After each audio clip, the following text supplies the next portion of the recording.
Olá, hoje nós vamos falar sobre a avaliação das disartrias e também da apraxia de fala. Então, inicialmente a gente precisa entender o conceito, né, e ver que são manifestações distintas que os pacientes neurológicos podem apresentar. De uma forma geral, tanto a disartria quanto a apraxia de fala são distúrbios de fala que têm origem neurológica, né? Portanto, os quadros clínicos, apesar de envolver a fala, eles são distintos e a gente tem sim sinais que a gente observa no paciente que diferenciam esses dois quadros. Uma coisa é lembrar de que às vezes, a depender do autor, alguns chamam de apraxia, outros de dispraxia e outros falam disartria ou então alguns disartrofonias. São termos homônimos, disartrias e disartrofonias, apraxia e dispraxia, certo? Só uma escolha teórica. Então, com relação à apraxia de fala, em decorrência de um dano neurológico, o paciente apresenta um distúrbio na articulação, né? E aí, o que acontece? Esse paciente, ele sabe o que ele quer dizer, né? Ele não é afásico. Pode ser afásico também, tá certo? Mas analisando a apraxia de fala isoladamente, ela não cursa com um problema de planejamento do conteúdo do que se quer dizer. E sim, o que acontece é uma falha na capacidade que o paciente tem de organizar o posicionamento da musculatura da fala e sequencializar os movimentos fonêmicos para a produção da cadeia articulatória. Então, o que a gente vê é o paciente tentando dar o ponto articulatório e ele não consegue, ele tenta e não, mas ele sabe a palavra que ele quer dizer. Né? Ele não tem uma afasia de compreensão que fica emitindo sons e palavras sem sentido. Ele sabe exatamente o que ele quer falar.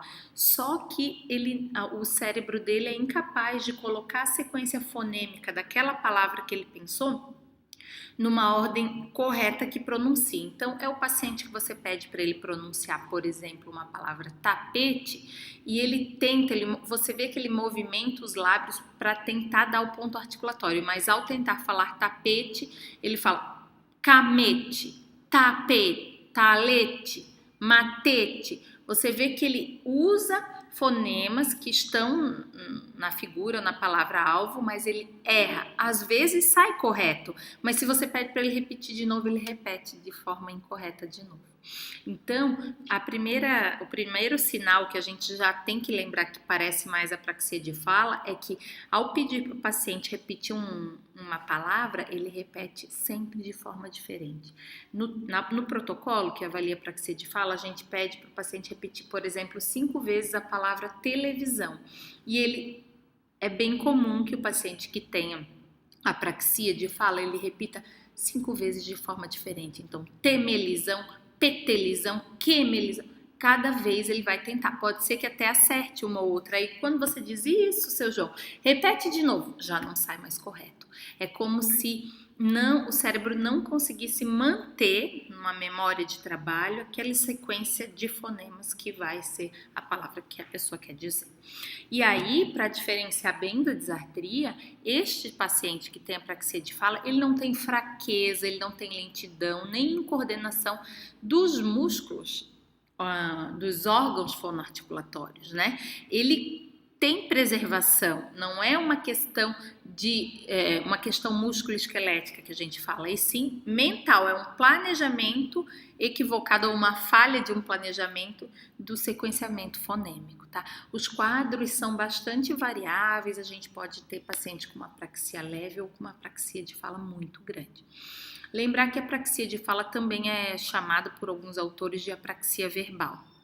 E então esse sintoma, né, porque a apraxia é um sintoma de uma doença, de uma lesão neurológica, ele se concentra então em erros na articulação. O que a gente vê no paciente são esses erros. E eles podem aumentar, né, a quantidade de erros na fala de acordo com o ajuste motor e da exigência da articulação. Então, encontros consonantais, sons mais difíceis de pronunciar, por exemplo, os explosivos são mais fáceis e mais visuais, né? Aqueles mais complexos, eles são mais difíceis, o paciente erra mais, tem mais dificuldade. E aí a gente pode fazer uma alusão desses erros, né, fonológicos em relação ao desvio fonológico, tá certo? Mas de forma alguma a gente pode chamar que esse paciente tem um desvio fonológico. Mas a gente analisa nesses pacientes com apraxia de fala também a zona e o modo de articulação. A gente percebe que os fonemas palatais e os dentais são mais possíveis suscetíveis a erros. Os fonemas fricativos são mais fáceis, são, aliás, mais difíceis, né, do que os plosivos, que são muito mais visuais, então fica mais fácil até de a gente ensinar o paciente. Consoantes iniciais, sempre o começo da fala do paciente com apraxia de fala é pior, então os fonemas que iniciam a palavra parecem que são mais difíceis de serem iniciados, e fonemas frequentes que fazem mais parte de palavras que ele usa no dia a dia são mais fáceis de ser articulados. Então, fonemas que tem na letra do nome, que contém no nome do paciente, nome de familiares, enfim, de coisas que tem mais significado, o paciente parece conseguir melhor, porque talvez esteja, né, guardado lá numa memória mais de longo prazo, uma memória afetiva mais forte, então parece mais fácil para eles pronunciarem. Mas às vezes esse fonema que ele consegue pronunciar no nome dele, no nome do familiar, quando é numa palavra que não tem muito contexto, muito sentido para o paciente, ele já não consegue, tá? Então, é oscilante, às vezes acerta, às vezes não acerta, porque não se trata de, ele não está prestando atenção, ele não consegue articular. Ele consegue articular todos os fonemas, é que a organização mental para segurar a cadeia fonêmica dessas palavras é frágil, né? Tem falha, e aí não consegue nunca manter a produção daquele fonema. Sempre oscila, às vezes consegue, às vezes não. E também para diferenciar, como eu lembrei lá no começo da aula, diferenciar esse quadro de apraxia de fala em relação à disartria, a gente precisa perceber e saber isso bem, que na apraxia de fala, o paciente vai ter uma discrepância entre o seu desempenho na fala automática e na fala espontânea. Por quê? Porque na fala espontânea requer uma preparação do conteúdo que eu quero dizer e, além disso, o paciente com apraxia de fala precisa prestar atenção nos fonemas e tal para que consiga articular da melhor maneira.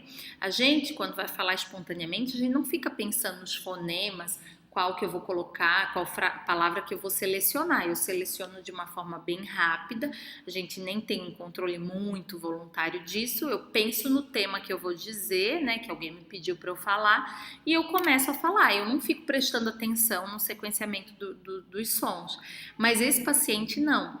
Então, para o paciente com apraxia, na fala automática, se eu pedir para ele contar os números, falar o ABC, se ele é escolarizado, né? Os dias da semana, os meses do ano, fazer uma reza que ele sempre faça, cantar parabéns para você, ele consegue fazer a pronúncia, a articulação desses fonemas.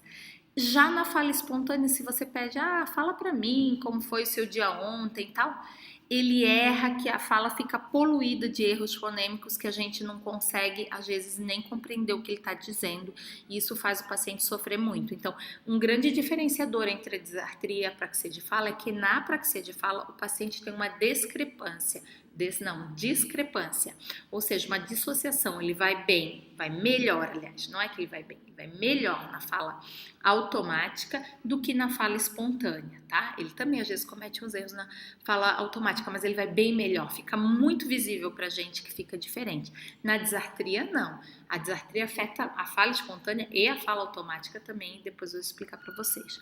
Uma outra coisa que a gente percebe que piora a fala do paciente com apraxia de fala é o tamanho das palavras. Então, palavras trissílabas, polissílabas são pior articuladas do que as que são mono e dissílabas, porque segurar na memória do trabalho esse conjunto, né, de sílabas piora, então, porque como eles têm essa falha de planejamento, fica pior. E o que eles cometem, então, na fala? Eles cometem omissões, adições, repetições, substituições, cometem até processos que a gente vê lá nas crianças de metástase, reiteração, antecipação, ou seja, a contaminação, às vezes, de um segundo grupo de fonemas na primeira posição, a troca de um encontro consonantal que deveria estar numa sílaba passa para outra, diversos equívocos que a gente vê, mas eles não são, gente, regular. Uma hora vai sair assim, daqui a pouco uma palavra muito semelhante vai pronunciar de outra forma, tá? É como se, por essa falha de manter esse sequenciamento fonêmico, ele tenta, ele chuta de alguma forma, e o paciente, ele é aquele que vai dizer, não, que fica chateado, ele diz que não era aquilo que ele queria dizer, né? Ele sabe que não era daquela forma que era para ser dita, mas ele não consegue manter esse sequenciamento fonêmico. E um bom fonoaudiólogo que estude sobre os distúrbios neurológicos, um bom fonoaudiólogo, ele deve saber que o paciente com apraxia de fala, ele pode ter também associado uma apraxia não verbal. E isso é importante de vocês avaliarem, porque pode piorar ainda mais o quadro de apraxia de fala. Então, essa apraxia não verbal, que também é conhecida por alguns autores como apraxia orofacial ou apraxia bucofacial, depende do autor chama assim, é uma dificuldade de realizar os movimentos orofaciais. Então é preciso que vocês tenham em mente e sempre avaliem tanto a apraxia de fala quanto a apraxia não verbal, porque se há associação dessas duas apraxias, o quadro do paciente se torna mais grave ainda e o prognóstico, ou seja, o que a gente espera desse paciente, já não fica tão bom, esse prognóstico já fica mais reservado, porque a associação da apraxia não verbal com a apraxia de fala, ela piora todo o quadro de melhora desse paciente. Então é preciso um bom fonoaudiólogo, sempre que suspeitar de uma apraxia de fala, testar também a apraxia, se ocorre a apraxia não verbal. E é importante também lembrar vocês que a apraxia de fala, ela é bem comum de estar associada a um quadro de afasia de Broca, tá certo? Então, o paciente que tem assim aquela afasia que tem uma dificuldade maior de produção e não de compreender a linguagem, um paciente que sabe o que quer dizer, mas ao falar não consegue estruturar a sua linguagem, também é bem comum que ele tenha apraxia de fala. Então, sempre que tiverem diante de um paciente que tem características de afasia de Broca ou afasia de produção, qual for ela, você deve testar, fazer uma avaliação da apraxia de fala, porque se tem afasia de produção mais apraxia de fala, aí também a gente precisa avisar a família que o quadro é mais grave, que a reabilitação vai ser mais difícil, que talvez a gente não consiga tantos ganhos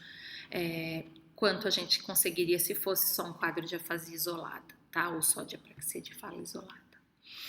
Já a disartria, então, vamos resgatar o conceito.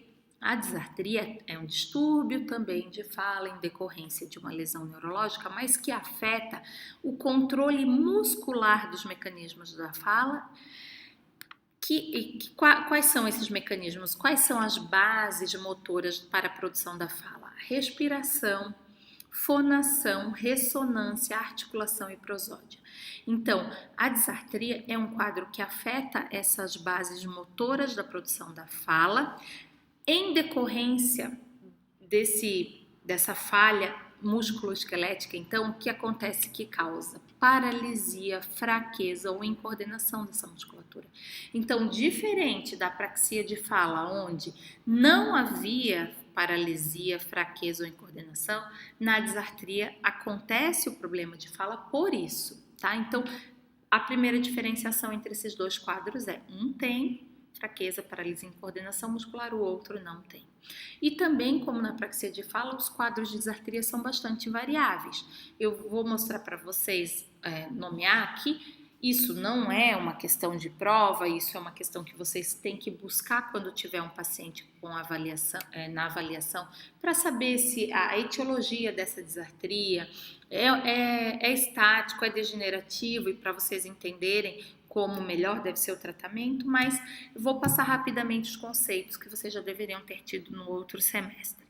Mas assim, as características principais da disartria, independente do subtipo que eu vou falar na sequência, são imprecisão na articulação das consoantes, uma monoaltura, uma monointensidade, ou seja, a intensidade e a frequência da fala desse paciente se mantém monótona, não tem essa variação que a gente tem na nossa fala, a depender do conteúdo, de com quem que a gente está falando, do nosso estado emocional. Na disartria se mantém de uma forma muito monótona e, consequentemente, a velocidade da fala fica lentificada. No começo, né, se achava que a alteração era só na fala, né, na articulação, mas com o passar do tempo a gente sabe que a disartria afeta as 5 bases de produção motora da fala que eu já falei anteriormente: respiração, fonação, ressonância, articulação e prosódia. Vamos aos tipos de disartria. Temos a disartria flácida causada por um TCE, um AVC em tronco cerebral, ou em decorrência de uma esclerose lateral amiotrófica, que causa uma lesão no neurônio motor inferior, portanto uma lesão do sistema nervoso periférico. Como características dessa disartria estão a hipernasalidade, consoantes imprecisas, voz soprosa, monoaltura, emissão nasal, inspiração audível, rouquidão, frases curtas, monoaltura, intensidade vocal reduzida, altura grave e emissão em fry, em alguns casos. Então, assim, são inúmeras características a depender da lesão. Podemos observar todas essas características ou não, tá certo? A disartria espástica causada daí por uma lesão no neurônio motor superior de forma bilateral, em decorrência de esclerose lateral amiotrófica, AVC em tronco cerebral, TCE, esclerose múltipla, múltiplos AVCs, entre outras doenças. Então, a etiologia, o que causa essas disartrias, existem inúmeras, né?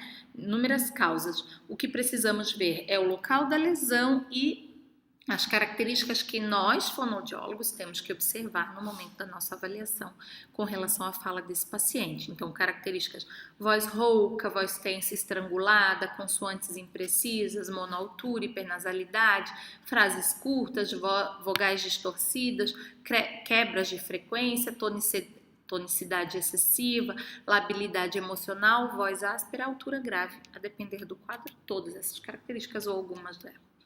A disartria do neurônio motor superior unilateral, como o próprio nome diz, já indica o local da lesão. Como etiologias mais comuns são AVC em região cortical ou subcortical, ou em tronco, então em várias áreas do cérebro, em qualquer uma dessas áreas do cérebro, em decorrência de tumores ou TCE.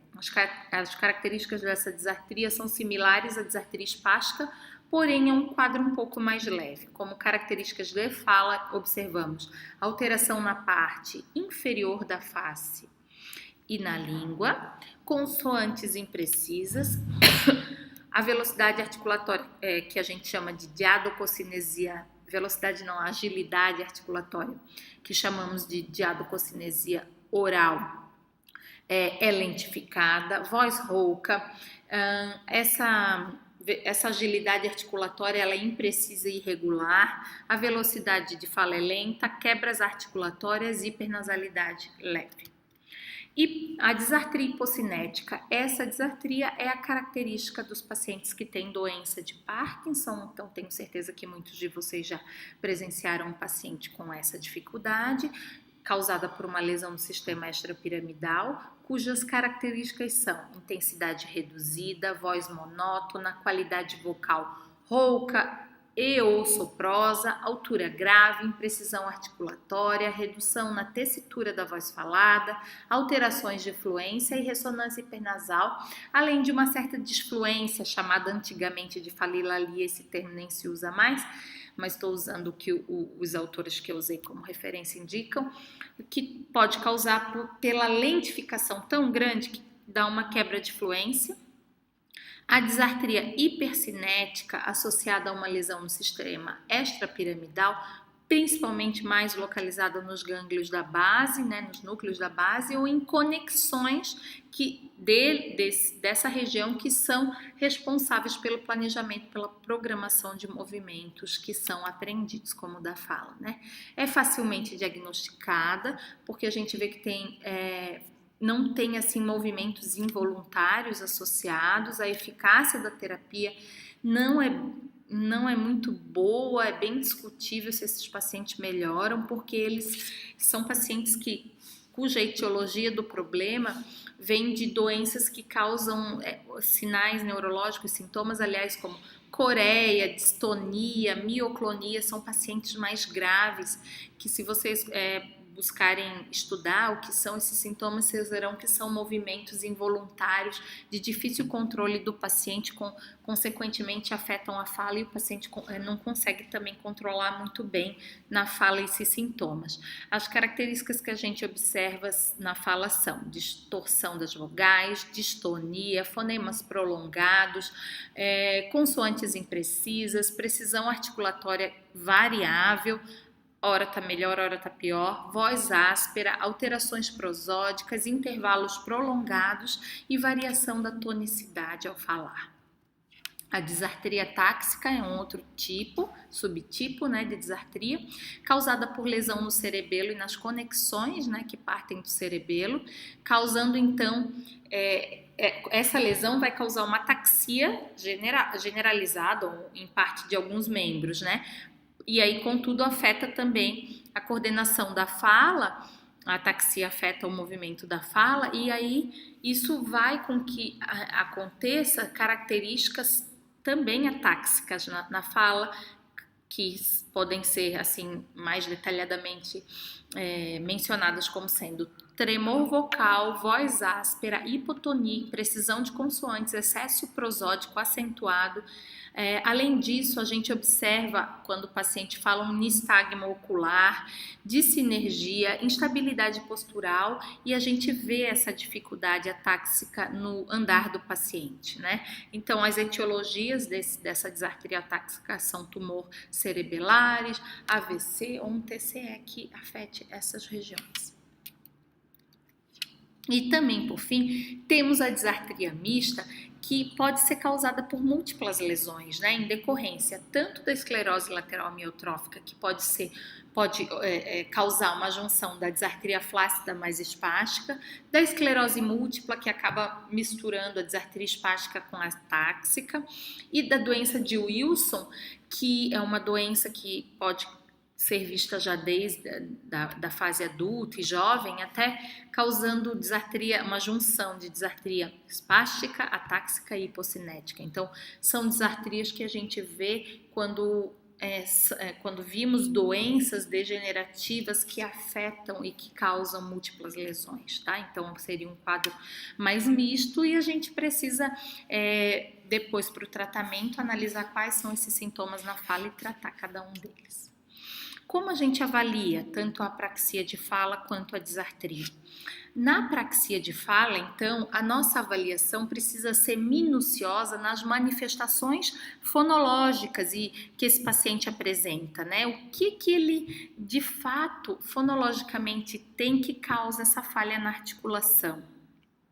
A gente lembra que o distúrbio não é fonético porque não há uma dificuldade musculoesquelética que justifique, né, essa questão. Há uma falha no planejamento fonológico, tá? Então, primeiramente, precisamos fazer uma gravação em vídeo para a gente poder ter essa dimensão de como o paciente tenta articular, porque só em áudio você perderia essa percepção visual para analisar os erros quanto ao seu tipo e a prevalência. E aí a gente usa palavras, estímulos, enfim, de diferentes complexidades. Então, palavras curtas e longas, então de extensão diferente, palavras que o paciente usa sempre, palavras pouco frequentes no português, palavras que têm um cunho emocional, familiar para o paciente e outras que são desprovidas dessa familiaridade. A gente também solicita que o paciente faça séries automáticas, como eu mencionei, então contar os números, falar o alfabeto, os dias do ano, os dias da semana, os meses do ano, alguma música, enfim, leitura. E aí a gente consegue avaliar também como o paciente está nessas diversas possibilidades de fala. E na fala espontânea, obviamente, né? Também que a gente coleta do paciente uma conversa espontânea. E aí a gente vai avaliando se ele consegue emitir frases e se a gente consegue compreender o que ele diz. Então, uma parte muito importante é ver, ele erra, onde ele erra, o que ele erra, mas independente disso, sem ter esse feedback visual, auditivamente, você perceber se a fala dele é inteligível ou não. Tem pacientes que podem apresentar uma apraxia muito grave de fala e que ele não consegue nem encadear frases sequencialmente, tá? Ele consegue emitir às vezes sílabas, palavras curtas, mas pelos inúmeros erros que ele vai apresentar na sua fala, ele se nega a produzir uma fala encadeada. Tá?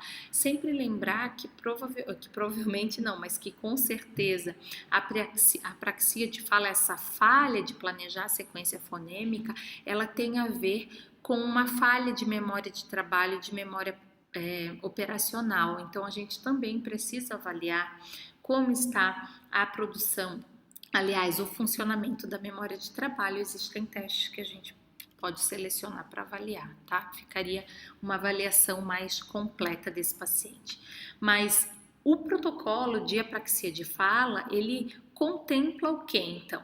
Na aula prática, a gente vai manipular esse protocolo e a gente vai conversar sobre como avaliar na prática o paciente. Mas listo aqui para vocês o que contempla esse protocolo de apraxia de fala. Uma coleta de conversa espontânea, né?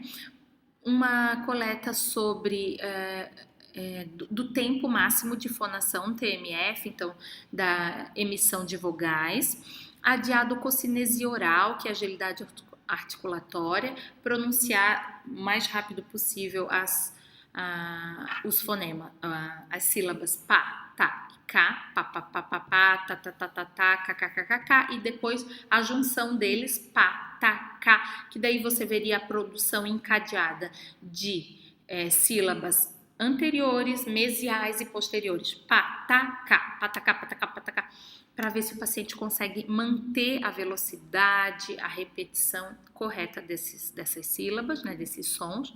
Repetição de palavras, monossílabas de tripolissílabas, repetição de frases, porque daí você pede, por favor, repita esta frase, por favor, repita essa palavra. O ideal é sempre você dar o modelo para ver se o paciente consegue, tá certo? Contagem de números na ordem direta e na ordem indireta, então de 20 para 0, de 0 para 20, porque na ordem direta a gente vai avaliar junto bastante a memória de trabalho, né? Porque de 0 a 20 é muito automático, mas de 20 a 0 a gente precisa ter um nível de atenção e de memória de trabalho para não perder esse sequenciamento invertido, tá? É bem interessante fazer, porque costuma que o paciente vai muito pior na ordem direta. A gente pede para ele descrever uma figura, que pode ser o do roubo dos biscoitos, ou outra figura que tenha uma cena e que a gente possa ver uma fala encadeada do paciente. Lembrando que aqui a gente não está buscando com esta análise o conteúdo da linguagem, mas o encadeamento da fala do paciente, repetição de frases espontâneas, que a gente seleciona algumas frases que o paciente falou na conversa espontânea e depois pede para ele repetir, e uma leitura em voz alta. No final a gente consegue se utiliza de uma escala de gravidade de apraxia que vai de 1 a 14, uma escala dos autores Collins e colaboradores, em 1980, onde 1 seria uma fala muito ininteligível, praticamente sem condição de ser compreendido. O paciente vai até 14, quando seria uma fala normal. Na aula prática eu apresento essa escala completa para vocês. E a avaliação da disartria, ela já é um pouco diferente, mas vocês verão que tem uma certa similaridade, tá? Existe semelhanças porque tanto na praxia de fala quanto na disartria estamos avaliando as bases motoras da fala, né? Na verdade, perdão, não estamos avaliando as bases motoras, estamos avaliando a fala em si. Contudo, na praxia de fala, estamos avaliando o encadeamento do sequenciamento fonêmico e na disartria, agora sim, as bases motoras da fala. Então, na disartria a gente dividiria a avaliação em subjetiva e objetiva. Na avaliação subjetiva, fazemos tanto um questionário, existem diversos questionários de avaliação de disartria, vou mostrar um deles para vocês na nossa aula prática, onde a gente pergunta se o paciente se sente compreendido na sua fala, se é muito difícil, o que é mais difícil para ele, se piorou, se melhorou, onde que ele vê melhora na sua fala, ou ela é sempre assim, enfim, a gente faz uma análise subjetiva do que o paciente nos traz, informações que a gente solicita, né, sobre a sua autopercepção, assim que eu quero dizer, e a avaliação objetiva a gente concretamente aplica um questionário, e aí vocês verão que essa é uma avaliação, parece muito uma avaliação de motricidade orofacial, e porque o que acontece na disartria é uma falha, né, nas bases motoras da fala, e aí isso envolve motricidade. Então, por que está aqui nessa avaliação na aula de linguagem? Porque a disartria, ela é um sintoma neurológico que aparece muito em pacientes com afasia, em decorrência de traumatismos, tumores ou AVCs. Então, é aqui que o fonoaudiólogo, independente se ele trabalha com MO, com linguagem e tal, se ele tem um paciente neurológico, ele vai precisar avaliar tudo isso. Então, na avaliação, a gente objetivamente analisa respiração, fonação, articulação, ressonância e prosódia, avalia também de uma forma bem concreta a inteligibilidade da fala, se a gente consegue compreender aquilo que o paciente fala, porque isso é uma grande meta na terapia, melhorar a inteligibilidade da fala, melhorar como os outros compreendem a fala desse paciente, e como complementar, fazemos a análise acústica, porque não fazemos só a perceptiva auditiva, também a acústica com o uso de softwares hoje que temos, né, na avaliação mais tecnológica com base nessas questões, desses softwares que temos. Então, tem o Prati, que é um software gratuito, tem o Voximetria, enfim, e muitos outros. Seria muito interessante. Hoje, eu diria que a gente nem falaria mais como complementar, mas como fazendo parte da avaliação do paciente, a análise acústica, onde a gente consegue ver o traçado da fala do paciente, a monoaltura, a monointensidade que ele mantém, para que na terapia a gente possa mostrar para o paciente como ele pode melhorar. Tá? A depender do caso, a gente consegue fazer uma coleta maior e fazer uma análise acústica maior. Do que se trata, então, o protocolo de disartria?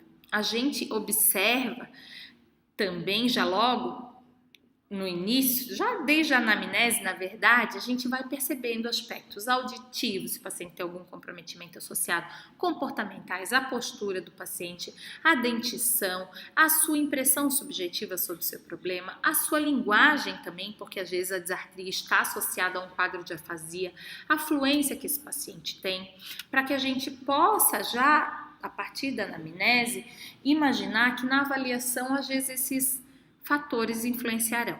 E aí o protocolo propriamente faz uma análise, uma coleta de conversa espontânea, o TMF, né, a emissão das vogais, a diadococinesia oral para ver agilidade articulatória, vemos se ele tem um ritmo lento, se ele consegue ampliar e fazer um ritmo mais acelerado. Depois partimos para o exame de órgãos fonoarticulatórios, então avaliamos toda a MO do paciente, tanto os reflexos, a sensibilidade, a respiração, a estrutura, né, a parte estrutural, lábios, mandíbula, véu palatino, laringe, língua, e todas as funções. A gente pode avaliar também mastigação, deglutição e tudo mais, tá? Mas para a fala, que é o nosso objetivo, a gente avalia até essa parte de respiração e ressonância e articulação. A mastigação, as outras funções estomatognáticas pode ser avaliada, mas não faz parte da avaliação, tá certo? Mas no geral o paciente também acaba tendo queixa de disfagia e tudo mais, a gente acaba fazendo um protocolo de disfagia na sequência, tá? Para vocês entenderem a realidade do quadro. E depois a gente faz uma avaliação da inteligibilidade da fala, a gente pede para o paciente ler algumas palavras e frases que você não vai olhar, então você coloca umas palavras e frases misturadas ali, então que o protocolo propõe, mas você mistura, coloca elas em tiras assim de papel e fica de costa e pede para o paciente falar e você vê se compreende o que ele disse. Tem também uma escala para você analisar a inteligibilidade da fala. Portanto, a avaliação da disartria, ela compreende a investigação das bases motoras da fala, respiração, fonação, ressonância, articulação e prosódia e faz uma análise da fala encadeada, porque é isso que o fonoaudiólogo busca, ver se o paciente consegue produzir uma fala encadeada que seja compreensível para o interlocutor, tá certo? Então, este era o conteúdo sobre a avaliação da disartria e da apraxia de fala e na aula prática a gente fará a discussão e a manipulação dos protocolos para ficar mais claro para vocês. Tchau!